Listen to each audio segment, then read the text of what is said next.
নমস্কার বন্ধুরা, pro investment by ধ্রুবর চ্যানেলে তোমাদেরকে স্বাগত। আজকে একটি ইম্পর্টেন্ট টপিক নিয়ে আলোচনা করব। আমি সুইং ট্রেডিং সম্বন্ধে কয়েকটা স্টকের নিয়ে আলোচনা করব অবশ্যই ঠিকই, কিন্তু সঙ্গে একটা লেসেন্সও তোমাদেরকে দেব। সেটা সম্বন্ধে কি একটু এবার জানা যায়। দেখো, অনেকেই কিন্তু এখন বলবে যে টিসিএস নিয়ে একটু কথা বলতে, কারণ টিসিএস এখন প্রায় অল টাইম হাইয়ের কাছাকাছি চলে চলে এসছে। আর এটা কিন্তু এতদিন কিন্তু কারো চোখে এটা কিন্তু পড়েনি। কেন পড়েনি? কেননা তখন নিচে ছিল। আর আমাদের এরকমই হয়, আমাদের নিচেরটা এরকমই, যখন নিচে থাকে তখন সেই স্টকটাকে আমরা দেখি না বা চোখে পড়ে না, আর যখন এটা উপরে উঠে আসে তখন ওটা আমাদের সামনে চলে আসে। তো টিসিএস এর নেচার সম্বন্ধে একটুখানি বলা যাক, যে এর নেচার কিন্তু অলমোস্ট 5 বছরে ডাবল রিটার্ন করে দেওয়ার এদের হচ্ছে টেন্ডেন্সি থাকে। আর যদি কখনো এদের মানে তোমার যদি কপাল ভালো থাকে তাহলে অনেক সময় কিছুটা বেশি পাওয়া যায়। এগুলো এগুলো সব লার্জ ক্যাপ জাতীয় স্টক, এটা এর নেচারটা এরকমই ভাবেই চলে। তো এবার এই ক্ষেত্রে একটুখানি বলি যে মাঝখানে তো এই স্টকটি এরকম একটা নর্মাল প্যাটার্ন জোনে ছিল। তখন কিন্তু কারো কিন্তু এসব নজর পড়েনি। তখন সবাই কিন্তু অন্য স্টক গুলোতে দেখছিল। তখন এই স্টক গুলোতে কিন্তু সবাই ভাবছে এ আস্তে আস্তে বাড়বে, এনা তেনা কত কি।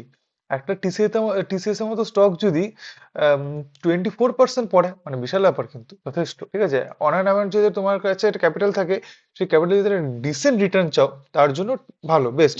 যাই হোক, এখন তো এটা উঠে গেছে, কিন্তু আমাদের স্টকের নেচার সম্বন্ধে আগে বুঝতে হবে। নেচারটা কি রয়েছে, যে দেখো, ফার্স্ট স্টক হচ্ছে বাড়ে, বাড়ে একটা রান দেবে, দেওয়ার পর তারপরে একটা কনসলিডেশন ফেজ থাকবে। ধরুন এখান থেকে কিন্তু এখানে কোনো রিটার্ন ছিল না, এই যে যদি হিসাব করি এখানে কোনো রিটার্ন নেই, তো এরকম একটা কনসলিডেশন ফেজে থাকবে। তো এটা আমাদের বুঝতে হবে।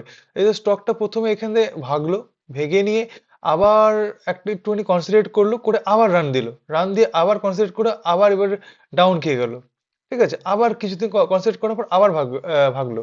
তো এটাই কিন্তু স্টকের নেচার। স্টক কিন্তু কখনো সারাক্ষণ দৌড়য় না। প্রথমে দৌড়য়, তারপরে একটু স্টেবল হয়, আবার দৌড়য়, তারপরে কখনো একটু ডাউনে আসে।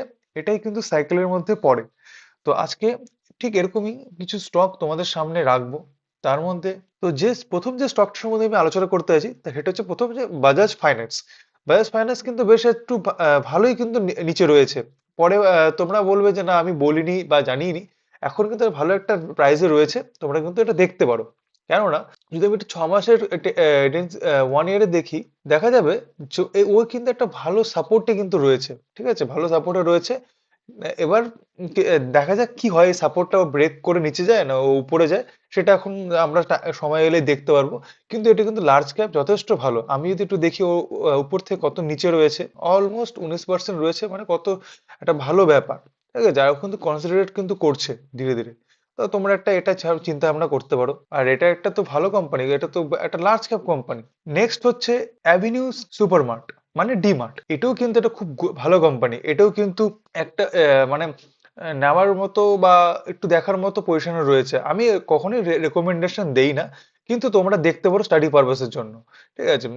আমরা যদি ওয়ান ইয়ারের দিকে দেখি, তো 1 ইয়ারে কত ডাউন রয়েছে, 1 ইয়ারে অলমোস্ট 9% মতো ডাউন রয়েছে।